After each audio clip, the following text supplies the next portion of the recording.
Hello everyone, hi, I'm Hina Ganatra. Welcome to my YouTube channel. So my dear friends, जैसा कि हम लोग ने 12th स्टैंडर्ड के इकोनॉमिक्स की सीरीज स्टार्ट की है जिसमें हम लोग introduction to micro and macro economics first unit study कर रहे हैं. अब तक हमने माइक्रो इकोनॉमिक्स को पूरा स्टडी किया है. आज मैं लेकर आई हूँ पार्ट 4 जिसमें हम macro economics and it's scope study करेंगे.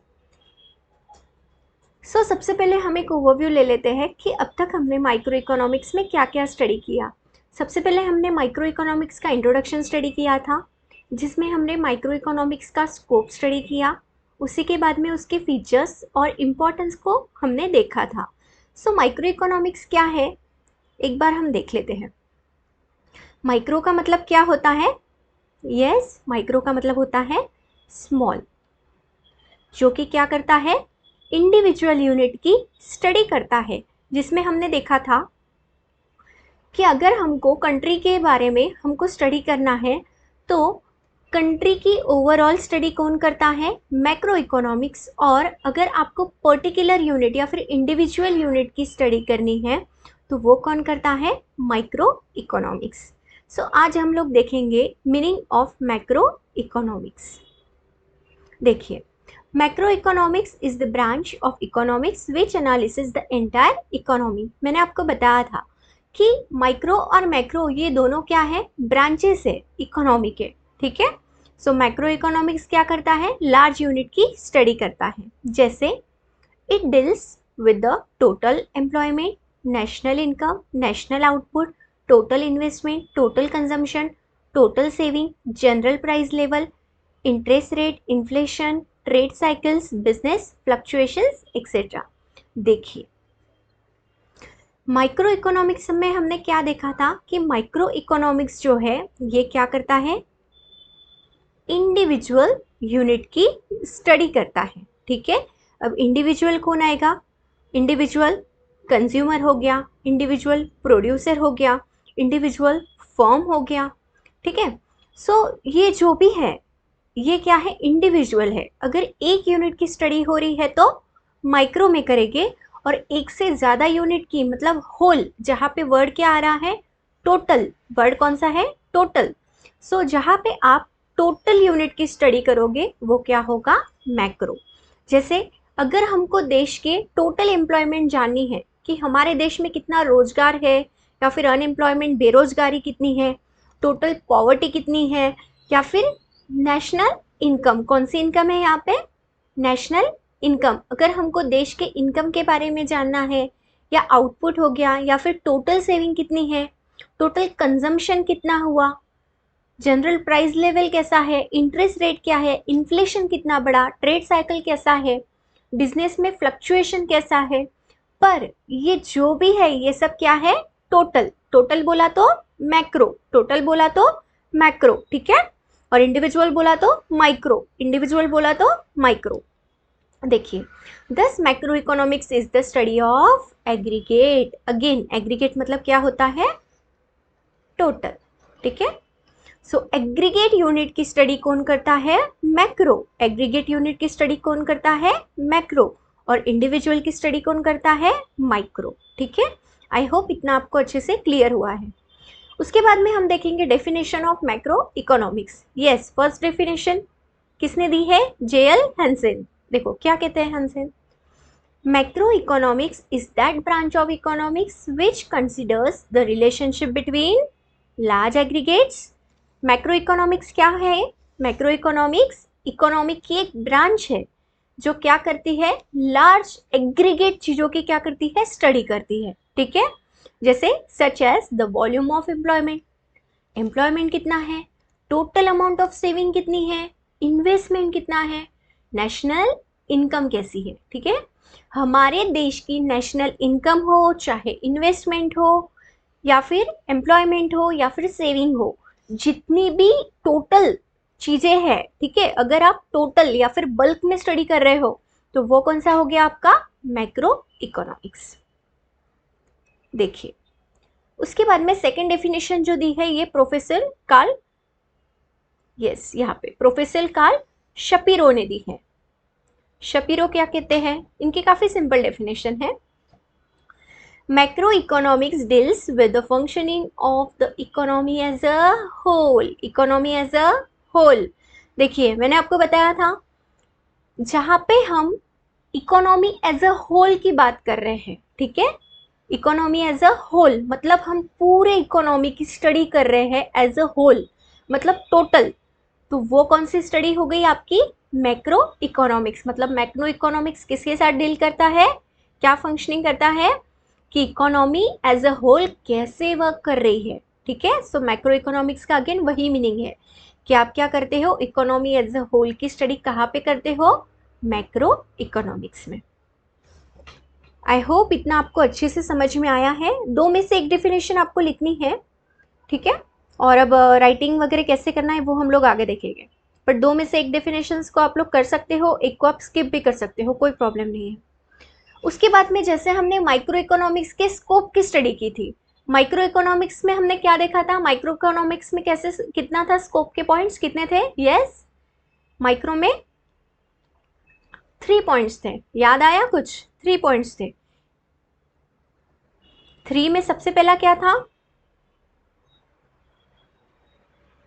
प्रोडक्ट फंक्शन था, पीपी, है ना, प्रोडक्ट फंक्शन। सेकंड हमने देखा था फैक्टर प्राइसिंग, एंड थर्ड हमने देखा था इकोनॉमिक इफिशिएंसी, ठीक है। पीपी देखा था हमने, उसके बाद में हमने क्या देखा था, फैक्टर का प्राइसिंग देखा था, रेंट हो गया, वेजेस हो गया, इंटरेस्ट हो गया, प्रॉफिट हो गया, ये सारे फैक्टर प्राइसिंग थे। और थर्ड थर्ड हमने देखा था इकोनॉमिक इफिशिएंसी। तो ये हमने कहा देखा था, माइक्रो में। लेकिन मैक्रो में टोटल कितनी थियोरीज है, 4। कितनी है, 4। देखिए आपको ऐसे याद रखना है, माइक्रो में कितना है, स्कोप कैसा था, 3 पॉइंट्स है, और मैक्रो में जब आप स्टडी करते हो तो स्कोप कितने पार्ट्स में है, 4 पार्ट्स में। Number 1, theory of income and employment. Income and employment में हम क्या देखेंगे, थ्योरी ऑफ कंजम्पशन फंक्शन और थ्योरी ऑफ इन्वेस्टमेंट फंक्शन, और इन दोनों में ही क्या है, थ्योरी ऑफ बिजनेस साइकिल। उसके बाद में सेकेंड थ्योरी है जनरल प्राइस लेवल, यहाँ पे प्राइस लेवल कैसा है, जनरल है, एंड इन्फ्लेशन। थर्ड क्या है यहाँ पे, theory of economic growth and development, economic growth and development. और फोर्थ है यहाँ पे theory of distribution, theory of distribution. So यहाँ पे कुल मिलाकर हमको कितने पॉइंट्स की स्टडी करनी है, 4 पॉइंट्स की। अब और एक बात, जब भी हम theory of income and employment की बात करते हैं मैक्रो इकोनॉमिक्स में, तो आपको हमेशा याद रखना है यहाँ पे कौन से इनकम की बात हो रही है, यस नेशनल इनकम। जब भी इनकम वर्ड आएगा तो क्या समझना है आपको मैक्रो में, नेशनल इनकम। और एम्प्लॉयमेंट मतलब कौन सा एम्प्लॉयमेंट होगा यहाँ पे, टोटल एम्प्लॉयमेंट, ठीक है। सो एम्प्लॉयमेंट बोला तो कौन सा एम्प्लॉयमेंट होगा मैक्रो में, टोटल एम्प्लॉयमेंट। अब हम लोग इसको डिटेल में स्टडी करते हैं। देखिए फर्स्ट पॉइंट है हमारा theory of income and employment. Macroeconomic analysis explains which factor determine the level of national income and employment and what causes fluctuations in the level of income, output and employment। देखिए क्या बोला है कि macro economics क्या explain करता है, macro economics हमको बताता है कि ऐसे कौन से फैक्टर है, ठीक है, फैक्टर्स, विच फैक्टर्स डिटरमाइन, क्या डिटरमाइन कर रहे हैं level of national income and employment, जिसकी वजह से क्या हो रहा है, जितने भी चेंजेस आपके नेशनल इनकम और एम्प्लॉयमेंट में है, या फिर आपकी नेशनल इनकम आपकी कंट्री की कितनी है, आपका टोटल एम्प्लॉयमेंट कंट्री का कितना है, और उसकी वजह से क्या फ्लक्चुएशंस हो रहे हैं। फ्लक्चुएशन मतलब क्या, ऊपर नीचे होना, है ना, चेंजेस आना। मान लो कभी ज़्यादा होना या फिर कम होना, इससे हम क्या कहते हैं, फ्लक्चुएशन होना, अनस्टेबल, ठीक है। सो किस चीज में लेकिन फ्लक्चुएशन है, इनकम में। कंट्री का जो हमारा नेशनल इनकम है उसमें फ्लक्चुएशन आ रहा है, आउटपुट में फ्लक्चुएशन आ रहा है, और एम्प्लॉयमेंट में भी क्या आ रहा है, फ्लक्चुएशन आ रहा है। To understand how the level of employment is determined, we have to study the consumption function and investment function. अब देश का एम्प्लॉयमेंट अगर आपको जानना है तो उसके लिए आपको 2 चीजें पता होनी चाहिए। सबसे पहले तो हमारे देश में कंजम्पशन कितना हो रहा है, कंजम्पशन मतलब क्या होगा, एक तरीके से एक्सपेंडिचर होगा, है ना। कंजम्पशन मतलब क्या होगा, खर्चा, कितना खर्चा हो रहा है, और इन्वेस्टमेंट कितना हो रहा है, बचत कितनी हो रही है, लोग कहाँ पे इन्वेस्ट कर रहे हैं। इसी के आधार पर आप क्या कर पाओगे, एक डिटरमाइन कर पाओगे कि नेशनल इनकम में जो चेंजेस है, जो फ्लक्चुएशंस है, वो कितने हैं और कैसे हैं। Theory of business cycle is also a part and parcel of the theory of income and employment. Simple है। अब बिजनेस साइकिल मतलब क्या है, तो बिजनेस साइकिल में क्या डिपेंड होगा, सबसे पहले तो प्रॉफिट है ना, कि कितना प्रॉफिट है, या फिर कितना आपको खर्चा लग रहा है, लोगों को कितना, मतलब उसमें से लोग कितना कंज्यूम कर रहे हैं, या फिर आप देखोगे कि अगर लोगों को जितनी पेमेंट मिल रही है उसके हिसाब से लोगों का इन्वेस्टमेंट कैसा है, लोगों की सेविंग कैसी है, लोगों का एक्सपेंडिचर कैसा है। अगर इनकम ज़्यादा होगी तो लाइफस्टाइल कैसा होगा, अच्छा होगा, लेकिन अगर इनकम ही कम होगी तो वो कैसा होगा, लो होगा। और इन सब के आधार पर डिमांड और सप्लाई हमको ध्यान में आएगा, और इससे हमको बिजनेस का साइकिल क्या होगा पूरा पता चलेगा, क्योंकि everything is related to everything, simple है ना। जैसा जितना इनकम है उसके आधार पर क्या होगा, आप डिटरमाइन कर पाओगे कि हाँ उतना अच्छा क्या है कंट्री का एम्प्लॉयमेंट है, और उतना लो क्या है कंट्री का पॉवर्टी है, सिंपल। सो बिजनेस साइकिल को समझने के लिए हमको क्या करना पड़ेगा, नेशनल इनकम को भी स्टडी करने के लिए हमको सबसे पहले तो कंजम्पशन फंक्शन और इन्वेस्टमेंट फंक्शन की डिटेल में स्टडी करनी पड़ेगी। और ये जो स्टडी है ये हम कहाँ करते हैं, मैक्रो इकोनॉमिक्स में, ठीक है। सो ये सारा जो एक्सप्लेनेशन है ये किस में आया, theory of income and employment. कौन सा इनकम, नेशनल इनकम, और एम्प्लॉयमेंट कौन सा, टोटल एम्प्लॉयमेंट। अब सेकेंड पॉइंट है theory of general price level and inflation. देखो, macroeconomic analysis shows how the general price level is determined and further explain what causes fluctuation in it. अब यहाँ पे हम क्या करते हैं, एक जनरल प्राइस लेवल की स्टडी करते हैं। मैक्रो इकोनॉमिक्स में हम एनालिसिस करते हैं कि कैसे प्राइस लेवल पे फ्लक्चुएशन, मतलब क्या फ्लक्चुएशन, मतलब मैंने आपको अभी बोला कि उतार चढ़ाव, क्या क्या कॉज हो सकता है फ्लक्चुएशन का। अगर प्राइस लेवल में चेंजेस होगा, ठीक है, जनरल प्राइस लेवल अगर चेंज होगा तो ऑटोमेटिकली वो किसको अफेक्ट करेगा, फ्लक्चुएशन को। मतलब क्या फ्लक्चुएट कर रहा है, वो किसको फ्लक्चुएट कर रहा है, जो भी हमारी नेशनल इनकम है, या जो भी हमारा टोटल एम्प्लॉयमेंट है, या फिर whatever we want to study, ठीक है, जो भी हमको पॉइंट स्टडी करना है। सो उसके लिए सबसे पहले आपको क्या देखना पड़ेगा, प्राइस लेवल देखना पड़ेगा, और उसके आधार पर हम क्या डिसाइड करेंगे कि कितना फ्लक्चुएशन हो रहा है और किस वजह से हो रहा है। The study of general price level is significant on account of the problems created by inflation and deflation. Inflation मतलब क्या होता है, तेजी, है ना, महंगाई कितनी बढ़ रही है, और डिफ्लेशन मतलब क्या होता है, मंदी, मतलब कितना, मतलब कितना प्राइस लेवल मतलब एकदम से कम हो गया, या फिर बहुत ज्यादा अगर सस्ता हो गया, डिमांड कम हो गई लेकिन सप्लाई अननेसेसरी बहुत ज़्यादा हो रहा है, तो वो क्या हो जाएगा, आपका डिफ्लेशन में आ जाएगा, है ना, जहाँ पे प्राइस लेवल क्या हो जाती है, बहुत ही ज़्यादा कम हो जाती है। सो इन सभी को अगर हमको स्टडी करना है तो हम किस में स्टडी करते हैं, मैक्रो इकोनॉमिक्स में, और ये हमको कैसे पता चलता है, theory of general price level की स्टडी करके। उसके बाद में थर्ड पॉइंट है हमारा theory of growth and development. देखो, this is very important one. Country की हालत कैसी है आप कैसे पता करते हो, यस, कंट्री की कैसी ग्रोथ और डेवलपमेंट हो रही है। अगर कंट्री अच्छा ग्रो कर रही है एवरी ईयर, अगर कंट्री में काफ़ी सारी डेवलपमेंट हो रही है, तो हम क्या देखते हैं कि हाँ कंट्री की कंडीशन अभी कैसी है, अच्छी है, मतलब लोग क्या कर रहे हैं, अच्छा खासा पैसा अर्न कर रहे हैं। देखो, macroeconomics consist of the theory of economic growth and development. Macroeconomics में क्या आता है, ग्रोथ एंड डेवलपमेंट की थ्योरी आती है। It explains the causes of underdeveloped and poverty, under development.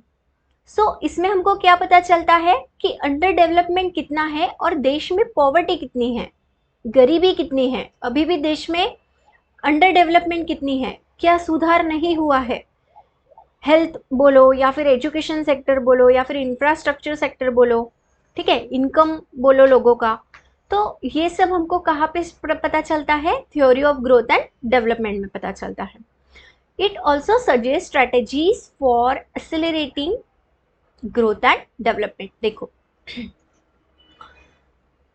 Macro economics सबसे पहले तो हमको ये मदद करता है कि देश के ग्रोथ और डेवलपमेंट के साथ आपको क्या पता चल रहा है कि देश में कौन सी प्रॉब्लम हम फेस कर रहे हैं। जैसे गवर्नमेंट ने मान लो कोई स्कीम बना ली, गवर्नमेंट तो स्कीम बनाते रहते हैं, बट क्या वो एक्चुअली पॉलिसी का यूज लोगों को हो रहा है, लोग क्या उसका फायदा उठा पा रहे हैं। ठीक है, ये सब हमको कब पता चलेगा, कंट्री की ग्रोथ और डेवलपमेंट देखने के बाद में। सो मैक्रो इकोनॉमिक्स बेसिकली हमको गवर्नमेंट को स्पेशली स्ट्रेटेजीज बनाने में क्या करता है, हेल्प करता है कि हाँ आप ये नहीं, इस साल ये वाली पॉलिसी बनाओ, ये वाली स्कीम बनाओ, शायद लोगों को इससे ज़्यादा फायदा होगा। सो अगर आप अच्छी अच्छी स्ट्रेटेजीज को लेकर आओगे तो उससे क्या होगा, वो क्या एक्सेलरेट करेगा, वो कंट्री की ग्रोथ और डेवलपमेंट को क्या कराएगा, बढ़ाएगा। ठीक है, आगे तक लेके जाएगा। सो इसीलिए मैक्रो इकोनॉमिक्स का स्टडी करना बहुत ही ज़्यादा क्या है, इम्पॉर्टेंट है। Fourth point, macro theory of distribution. देखो फोर्थ पॉइंट क्या है यहाँ पे, थ्योरी ऑफ डिस्ट्रीब्यूशन है। Macro theory of distribution deals with the relative shares of rent, wages, interest and profit in the total national income। देखो इससे similar कोई point याद आ रहा है कि आपको माइक्रो का, हमने माइक्रो इकोनॉमिक्स में सेकंड थ्योरी क्या पढ़ी थी, हमने माइक्रो इकोनॉमिक्स में सेकंड थ्योरी पढ़ी थी फैक्टर प्राइसिंग। वहां पे हमने देखा था कि there are 4 factor of production जिसकी जो प्राइसिंग है वो कौन सी है। जैसे लैंड को क्या मिलता है, रेंट, लेबर को क्या मिलता है, वेजेस, कैपिटल पे क्या मिलता है, इंटरेस्ट, और एंटरप्रेन्योर को क्या चाहिए, प्रॉफिट। ये चारों की स्टडी हमने कहाँ पे करी थी, माइक्रो में। तो मैक्रो में क्या बता रहा है, मैक्रो में ये थ्योरी ऑफ डिस्ट्रीब्यूशन बता रहा है। अब डिस्ट्रीब्यूशन कैसे होगा, सो डिस्ट्रीब्यूशन में क्या बताएगा ये कि टोटल नेशनल इनकम, जो हमारे देश की इनकम है, जो हमारी नेशनल इनकम है, इसमें ये जो फैक्टर प्राइसिंग है कौन से, rent, wages, interest and profit, इनका कितना शेयर है। इट मीन्स आपको यहाँ पे पता चलेगा कि नेशनल इनकम में रेंट, वेजेस, इंटरेस्ट और प्रॉफिट का कितना डिवीजन हुआ है। मतलब रेंट कितना शेयर है, कितना रेंट हमको आया, कितना वेजेस एक्चुअली हमको मिला, कितना इंटरेस्ट का पार्ट है और कितना प्रॉफिट लोग कमा रहे हैं। समझ रहे हो, तो ये सारे हम इंडिविजुअली पार्ट में यहाँ पे क्या करते हैं, नेशनल इनकम में इसको इंक्लूड करते हैं। ठीक है, सो इसी को क्या कहा गया है, theory of distribution. I hope आपको ये समझ में आया होगा। सो देखिए आज हमने क्या क्या देखा, meaning of macro economics. Macro में हमने क्या देखा था कि मैक्रो इकोनॉमिक्स किसकी स्टडी करता है, macro economics deals with yes total employment, national income, national output, total investment etcetera. मतलब ये यहाँ पे कैसे स्टडी कर रहा है, aggregate study, economy as a whole study कर रहा है, जिसमें हमने टोटल 2 डेफिनेशंस की स्टडी की। और उसके बाद में हमने आज क्या देखा, scope of macro economics. Scope में हमें क्या देखा, first point theory of income and employment, कौन सा इनकम, नेशनल इनकम, कौन सा एम्प्लॉयमेंट, टोटल एम्प्लॉयमेंट, जिसमें हमने देखा कि थ्योरी ऑफ कंजम्पशन फंक्शन और थ्योरी ऑफ इन्वेस्टमेंट फंक्शन क्या है, बहुत ही ज़्यादा इंपॉर्टेंट है। और इसी से हमको क्या पता चलता है, थ्योरी ऑफ बिजनेस साइकिल, कि बिजनेस साइकिल कैसा है, रोटेशन कैसा है। उसके बाद में सेकंड हमने देखा theory of general price level and inflation, कि प्राइस लेवल का इन्फ्लेशन और डिफ्लेशन पे कैसा असर गिरता है, कैसे फ्लक्चुएशन होता है, ये सब हमने theory of general price level and inflation में देखा। उसके बाद में हमने theory of economic growth and development की भी क्या की, स्टडी की, कि देश का ग्रोथ और डेवलपमेंट क्या है, बहुत ही ज़्यादा इंपॉर्टेंट है, जिसकी हम स्टडी किस में करते हैं, मैक्रो इकोनॉमिक्स में करते हैं। उसके बाद में लास्ट पॉइंट हमने क्या देखा, macro theory of distribution. Yes, इसमें हमने क्या देखा कि जितने भी ये फैक्टर प्राइसिंग है, जैसे rent, wages, interest and profit, इन सभी का शेयर कितना है इंडिविजुअली, और ये इंडिविजुअली हम कहाँ पे ऐड करते हैं इसको, नेशनल इनकम में। सो इसकी भी स्टडी हम कहाँ पे करते हैं, मैक्रो इकोनॉमिक्स में। ओके, सो आज के लिए इतना ही। अब हमारा एक लास्ट पार्ट बचता है इस यूनिट का, जो कि है मैक्रो इकोनॉमिक्स के फीचर्स और इम्पोर्टेंस, जिसको हम लोग कल एक ही इसमें क्या करेंगे, स्टडी करेंगे। ठीक है, सो कल हम लोग आगे का पार्ट स्टडी करेंगे। तब तक के लिए थैंक यू सो मच, और प्लीज़ मेरे चैनल को ज़रूर सब्सक्राइब और लाइक करिए, ताकि मैं ऐसे ही वीडियोस आपके सामने लेके आ सकूं। So thank you so much, bye.